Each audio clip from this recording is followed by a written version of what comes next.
आप एक स्ट्रगल महसूस कर रहे हो, तो आपका जैसे हमने पहले ही बात की, आपका पूरा फोकस इस चीज पर होना चाहिए कि मैं क्या कर सकता हूं या मैं क्या कर सकती हूं एक पर्टिकुलर सिचुएशन में।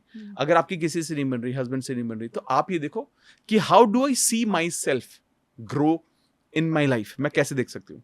तो मैं हमेशा लोगों को बोलता हूँ कि आप लोग ना बहुत सारा जो वक्त है कर्म पर भी बिताओ। मतलब आप ये देखो कि मैं घर बैठ के क्या क्या कर सकता हूं या क्या कर सकती हूँ, क्योंकि सिचुएशन वहीं पर बदलेगी। क्योंकि क्या होता है, कॉन्फिडेंस ही होता है हर चीज। जैसे मैंने बात की कि मैनिफेस्टेशन के प्रोसेस में बिलीफ बहुत इंपॉर्टेंट है। बिलीफ क्या होता है? बिलीफ होता है मेरे कि भरोसा होना कि मैं कुछ कर पाऊंगा या नहीं कर पाऊंगा, मैं इसको डिजर्व करता हूं या नहीं डिजर्व करता हूं, सेल्फ डाउट का ना होना। ये कब आता है? ये तब आता है जब आपको कॉन्फिडेंस होता है। और कॉन्फिडेंस किससे आता है? कॉन्फिडेंस आता है आपको नॉलेज से। कॉन्फिडेंस का इकलौता सोर्स नॉलेज ही है और कुछ नहीं है। सोर्स, इकलौता सोर्स नॉलेज है। जब आप किसी भी चीज के बारे में जानने की कोशिश करते हो, जानना शुरू करते हो, आपकी बाय डिफॉल्ट उस चीज के बारे में फेथ बढ़ने लगता है। जैसे दो बच्चे हैं, अब एक बच्चा बिल्कुल पढ़ के एग्जाम देने गया और वो दिल से मांग सकता है भगवान भैया मैंने अपनी पूरी मेहनत कर दी है, अब आप देख लेना भाई, संभाल लेना। और दूसरा बच्चा जो पूरी मेहनत नहीं करके गया, वो बोलेगा देखो यार मैंने तो कर दिया जितना मेरे को आता था, अब देख लेना तुम। अब बताओ इन दोनों में फेथ ज्यादा किसको है? जिसने मेहनत की थी, जिसने अपनी नॉलेज पे काम किया। ये जरूर हो सकता है कि एक बच्चा ज्यादा मेहनत करता है, कम मार्क्स आते हैं, एक बच्चा कम मेहनत करता है, वो तो उनके इंटेलेक्ट पर डिपेंड करता है। लेकिन जब आप डिजर्विंग बनने पर ध्यान देते हो, तो मैं हमेशा बोलता हूं कि लोगों को डिजर्विंग बनने पर ध्यान दो। भगवान खड़ा हो जाए आगे तुम्हारे सामने, 50 लोग खड़े हुए हैं, भगवान पूछे मैं एक ही दिक्को दे सकता हूं, जो सबसे ज्यादा डिजर्विंग है बाहर आ जाओ। आप आनी चाहिए, भगवान को दिखना चाहिए कि ये इंसान सबसे ज्यादा डिजर्विंग है। इतनी मेहनत तो किसी ने की नहीं। आपको इतना कॉन्फिडेंस होना चाहिए कि जितना मैंने किया किसी ने किया ही नहीं होगा। शायद हो सकता है किया हो, लेकिन मेरे को नहीं लगता है मेरी जितनी मेहनत जिंदगी में किसी ने की होगी, या मैं जितना शिद्दत से आज लगा हुआ हूं जिंदगी में कुछ भी अचीव करने के लिए। आपकी बात से मैं कोरिलेट करती हूँ, बिल्कुल कोरिलेट कर रही हूँ, क्योंकि मतलब ट्रैकिंग मुझे बहुत पसंद है, लेकिन मैं जा नहीं पाती थी, बिल्कुल ही नहीं जा पाती थी, बिकॉज फैमिली के कुछ कंस्ट्रेंट्स थे। एक दिन अपॉर्चुनिटी मिली, मे बी मैंने कभी मैनिफेस्ट किया होगा, but it was not in my subconscious, awareness नहीं थी कि मैंने किया था, एंड ट्रैकिंग मेरे सामने आ गई। मैं उनके साथ ट्रैक कर रही थी जिन्होंने 30 टाइम्स ट्रैक कर लिया था, और मैं फर्स्ट टाइम ट्रैकिंग के शूज़ पहन रही हूँ, फर्स्ट टाइम जहाँ पर मुझे लेसेस बांधना भी नहीं आ रहा है, मैं अपना नॉर्मल उसको पीछे की तरफ जाके बांध रही हूँ कि बहुत लंबी लेस है उसकी। एंड मैं पहुंच गई हूँ शिवलिंग पर्वत, यानी कि वो है आपके ऋषिकेश से ऊपर जाकर के 16,000 फीट।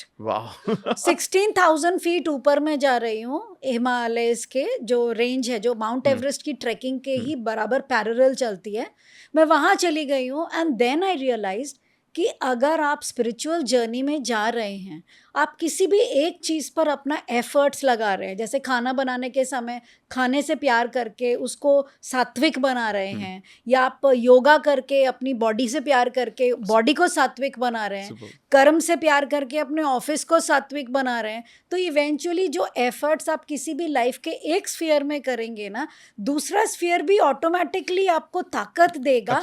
और आप जब जंप करके दूसरे वाले फील्ड में जाएंगे ना, तो वहां भी आप मिरेकल करके आएंगे, बहुत अच्छा करके आएंगे। And this worked with me, and I was like अरे मैंने तो ये कभी नहीं किया। देन आई रियलाइज्ड, खुद से रियलाइज किया कि in the journey of life मैंने ये ट्रैकिंग की हुई है, बिकॉज ये पड़ाव मैंने पार किया है। तो जर्नी ऑफ लाइफ में मैं इतना चली हूँ कि ये चलना मेरे लिए ईजी था, and that made my awareness at a higher level कि नहीं, देर इज नथिंग इम्पॉसिबल। और इस पर मैंने कल एक छोटी सी स्टोरी भी सुनी, जो फेथ वाली बात आपने बताई कि गंगा तट पर एक ऋषि बैठे थे, और ये बनारस की बात है। बनारस में कात्यायनी मंदिर है, एक मंदिर है जो थोड़ा सा टिल्टेड है, क्या नाम है उस मंदिर का? It's a very famous temple जो हल्का सा टिल्टेड है। और उसमें कहा गया है कि कलयुग, अगर ये मंदिर पूरा का पूरा नीचे चला जाता है तो कलयुग आ जाएगा, कलयुग समाप्त हो जाएगा। सॉरी, ये मंदिर अगर पूरा का पूरा धरती के नीचे चला गया, जल के नीचे चला गया, तो ये कलयुग समाप्त हो जाएगा। तो वहाँ पर बैठे एक सन्यासी के पास एक इंसान आया और उसने बोला कि प्रभु जी मुझे तैरना नहीं आता, मुझे तैरना सिखा दो। तो बोलते हैं तैरना मतलब क्या, पानी में तैरना कि जीवन से तर जाना। उसने बोला प्रभु मुझे जीवन से तरना नहीं आता, मुझे मोक्ष प्राप्त करवा दो। उसने बोला ठीक है चप्पल उतारो। उसने चप्पल उतारी, बोलता ठीक है अब आसमान की ओर देखो। वो आसमान की ओर देखा, बोला अब हाथ ऊपर करो। उसने हाथ ऊपर किया, ऋषि जी आए, उनको एक धक्का दिया, पानी के बीच में गिरा दिया। वो गिर गया तो बोल रहे देखो बेटा ऐसा है, इसकी गहराई बहुत है, अगर तुम इसको पार करके इधर आ जाओ तो तुमको तरना आ जाएगा, वरना तुम पूरा मोक्ष भी जाओगे तो किसी तरीके से वो हाथ पैर मारता हुआ तट पर पहुंचा। बोला प्रभु मैं तो पार हो गया। तो बोलो बेटा यही जीवन का सत्य है कि हाथ पैर मार कर जब मेहनत करके जब तरना चाहो, मोक्ष प्राप्त करना चाहो तो कर्म करो। तुम कर्म करोगे तो प्रभु खुद ही तुम्हें पार पहुंचा देंगे। तो it was a very beautiful learning कि मैनिफेस्टेशन करने के लिए सब बैठे होते हैं कि भाई आलसी हूँ मैं, करना कुछ नहीं है। सर ने बोला है 555 का फॉर्मूला, 369 का फॉर्मूला सीक्रेट में बोला हुआ है मुझे कि आप इमेजिन करो, विजुअलाइजेशन करो, वो चीज़ आपके सामने प्रकट हो जाती है। तो कहीं ऐसा तो नहीं है अमित जी कि किसी ने कोई जिन्न को प्रकट कर लिया। This is something which is happening. मैं बहुत कॉमन लैंग्वेज में बोल रही हूँ but it is happening. Try to understand कि मैं क्या बोलना चाह रही हूँ। मैं इनडायरेक्टली बता रही हूँ, किसी ने मैनिफेस्ट करके किसी जिन को मैनिफेस्ट कर लिया फॉर बैड एक्टिविटीज। अब उस बैड एक्टिविटीज के लिए जो उसने मैनिफेस्ट किया है वो उसका रिपरकर्शंस यानी उस पर खुद कुछ दुष्प्रभाव आएंगे, खुद पर ही आएंगे, वो खुद पर ही आएंगे, क्योंकि ये सब एनर्जीज है। मैनिफेस्टेशन की सबसे खूबसूरत चीज यही है कि ओनली गुड, जो अच्छी चीज है ना, गुड थिंग्स, वही आप फॉरवर्ड लेकर जा सकते हो। नेगेटिव चीजें फॉरवर्ड जाती नहीं, क्योंकि उनकी एनर्जी, उनकी वाइब्रेशन अलग होती है। इट्स लाइक अ रेडियो की फ्रीक्वेंसी। अगर आप 101.2 सुन रहे हो या सुनना चाहते हो तो आपको अपनी फ्रीक्वेंसी को, उस पे आपको अपने रेडियो को ट्यून इन करना पड़ेगा। लेकिन आप एक नेगेटिव फ्रीक्वेंसी पर हो तो उसका गाना कैसे सुनाई देगा आपको? आप अगर नेगेटिव फ्रीक्वेंसी पर हो तो वो आपके पास है ना। मान लेते मैं अभी ये सोचिए, मतलब एक बहुत छोटा सा एग्जांपल देता हूं। अगर कोई भी इंसान, अगर जैसे हम कहते हैं कि सुबह सुबह चाय उबल गई, गिर गई, दूध उबल गया, मन खराब हो गया, आपने देखा होगा कि लोगों का पूरा दिन खराब हो जाता है। अब ये सोचिए कि इस इंटरेक्शन में अब किसके टच में है? सिर्फ अपनी एनर्जी की वजह से आपने अपना पूरा दिन खराब कर लिया। अब किसी ने कुछ नहीं बोला, लेकिन आपके एक के बाद सारे काम क्यों खराब हो जाते हैं पूरे दिन में? और आप ये बोलते हैं यार सुबह ही खराब, शुरुआत ही मेरी खराब हुई थी यार, आज तो दिन ये जाना ही था। अब ये क्या किया उस इंसान ने? एक गलत एनर्जी से शुरुआत की। इसी तरीके से अगर कोई भी इंसान कभी भी गलत भाव रखेगा तो वो जो जीनी है वो उसके अगेंस्ट ही काम करेगा। मतलब भाव इज एनर्जी, भाव इज एनर्जी। हाँ, पड़ोसी ने कार लगाई आपके घर के सामने, भाव क्या आया? जेलसी का, गुस्से का भी। हाँ। तो वो जो नेगेटिव भाव आपके मन में आया है, अब उसका रिपरकर्शंस भी आपके ऊपर ही आएगा। कैसे? जैसे फॉर एग्जांपल, अगर मेरे पड़ोसी ने बहुत लंबी गाड़ी खरीदी, पहले तो आप खुश हो गए यार, चलो अच्छी बात है गाड़ी, लेकिन अंदर से लग रहा है आपको आजकल तो कोई खुश नहीं होता। हाँ पहले भी नहीं होता था। लेकिन आप ये सोचो, फॉर एग्जांपल मैंने आपकी कॉफी आई, मेरी ब्लैक कॉफी आई। अब आपने कॉफी पीनी पूरी, ठीक है। अब अगली बार जब ये कॉफी लेकर आएंगे तो क्या बोलेंगे, यार मैम पीती तो नहीं है यार, कुछ और ले जाना पड़ेगा मुझे। तो यानी कि एक कोशिश ये करेंगे कि आपको ये कॉफी नहीं देंगे, करेक्ट है? इसी तरह भगवान भी देख रहा है। वो क्या देखता है कि जब भी आपके जीवन में कोई एक्सपीरियंस मैं देता हूं, उस एक्सपीरियंस से आपको कैसा लगता है।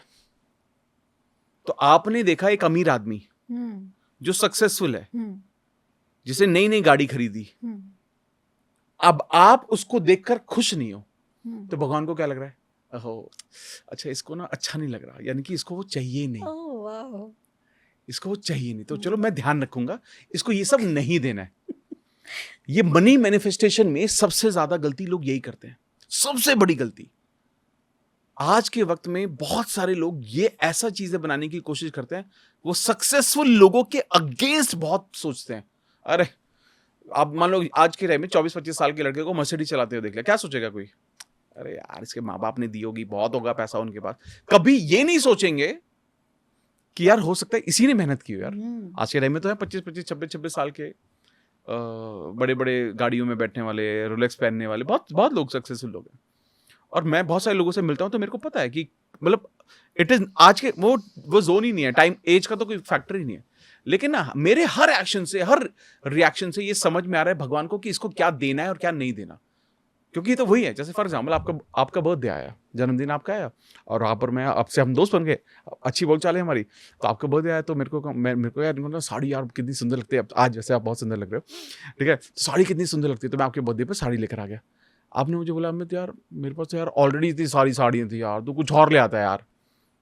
अब अगला बर्थडे आया, अब मैं साड़ी तो नहीं दूंगा आपको, और हो सकता है मैं कुछ भी ना दूं और आपसे ही पूछूं क्या चाहिए यार, तुम खुद ही बता दो। तो बेसिकली क्या है ना, मैं आपको दूंगा नहीं खुद, यानी कि क्योंकि ना हर चीज आपकी एनर्जी मुझे बता रही है कि आपको क्या पसंद है और क्या पसंद नहीं है। इसी तरीके से लोग गलतियां करते हैं।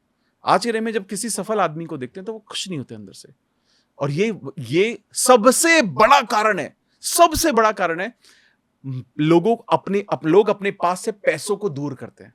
लेकिन जब आप ये सोचना शुरू करते हो कि यार भगवान ने कितना दिया यार इसे, भगवान यार मुझे भी दे देना यार, अब आपने कोई गलत भावना नहीं रखी, आप उसके लिए भी खुश हो और अपना भी मांगे जा रहे हो, तो कोई टेंशन ही नहीं है।